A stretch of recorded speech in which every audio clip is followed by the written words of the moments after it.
everyone. In today's video, I'm going to discuss what virtualization is, how it's used, what VirtualBox is, alternatives to VirtualBox, and the strengths and weaknesses of virtualization. So what is virtualization? Virtualization allows one or more guest operating systems to run within a host operating system, sometimes simply referred to as an OS. This concept is used extensively in the cloud, allowing people to host their own servers with quick and inexpensive access to infrastructure without having to worry about the infrastructure themselves. This is how I host my own websites, and I can allocate more resources to those servers very easily, and economies of scale make this possible at a marginal cost, especially compared with hosting it on my own hardware. Virtualization can also be used locally on your own computer simply to run one guest OS within another. I'm recording this video in anticipation of recording a video demonstrating how to install a guest OS within VirtualBox. My main goal in that video will be to demonstrate how someone can get started using Linux while hosting it in an operating system they're already comfortable with. But while that video will have Microsoft Windows 10 as the host OS and Ubuntu Linux 20.04 as the guest OS, the ideas could be applied in different ways and with different host or guest OSs. For example, you can run Microsoft Windows or Apple macOS as the guest OS, but legally you might need an additional license for that OS install. This can be very beneficial if you want to run Linux as your primary OS but need access to proprietary software that does not run in Linux. Or you can try out a new distribution of Linux without disrupting your primary installation, even if that installation is also Linux. Other benefits of virtualization include the ability to try out questionable software, or test out unusual system settings in a sandbox environment, or run Linux on a machine where hardware is not supported in Linux. For aspiring Linux system administrators, you can practice Linux server management for free. Virtualization is also used to test modern websites on legacy web browsers, or use legacy software that contains security vulnerabilities in a sandbox environment. Virtualization allows for taking clones and snapshots of systems for quick rollbacks if necessary. The only real drawbacks of virtualization are that running anything virtually is slower than running it on bare metal, and I suppose there's a bit of a learning curve.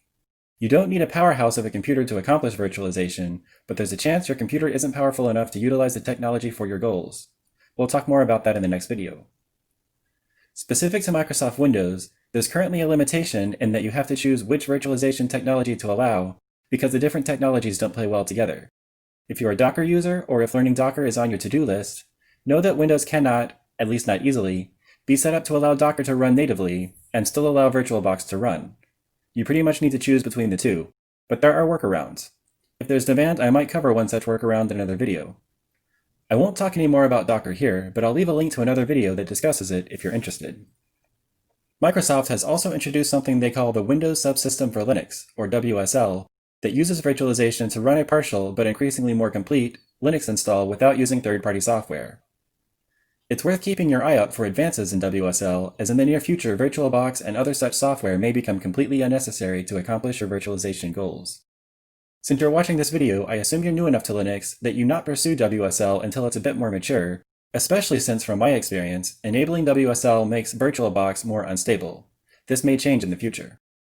So what is VirtualBox specifically? It's the only free virtualization software I know of that works in Windows, Linux, and Mac. The core of it is free and open source with a generous distribution license, but while pre-built binaries still cost no money, they all have a proprietary license. VirtualBox was originally released in 2007 by Inotech, but was acquired by Sun Microsystems about a year later. Sun was in turn acquired by Oracle in 2010, who still owns it today. What other virtualization options exist? There's a product called VMware that, like VirtualBox, can run in Windows, Linux, or Mac, though it's entirely proprietary. Some versions are free, but not free and open source, while others cost money. Parallels is a popular virtualization option for Mac, though it does cost an annual fee. It mainly focuses on allowing Microsoft Windows to run from within macOS, but it can run Linux too.